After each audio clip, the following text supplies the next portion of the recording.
it's called Shared Promise, is the English name for it. It's from a brewery called Chionosono.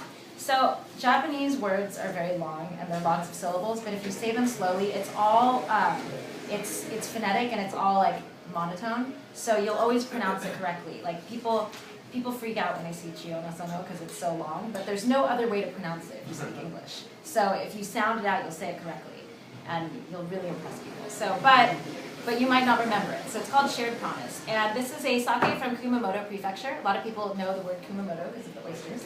Kumamoto is from southwest Japan. It's kind of the most southwest region.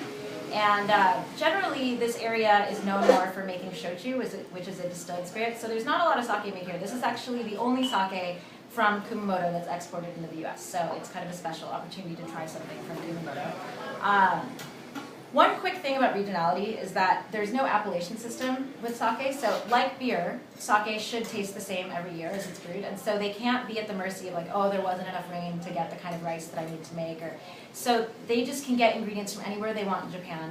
And so even though the sake is from Kumamoto, the rice is actually from up north. And that's not necessarily, like that's not looked down upon at all. Like we do have one sake we're tasting today that's a total like estate grown, but because it's hard to say I only like sakes from the north or I only like sakes from the south because the ingredients can be from all over the country. So this sake I would say is pretty delicate, and I think that like I get a lot of floral notes, a lot of kind of orange blossom, like floral citrus.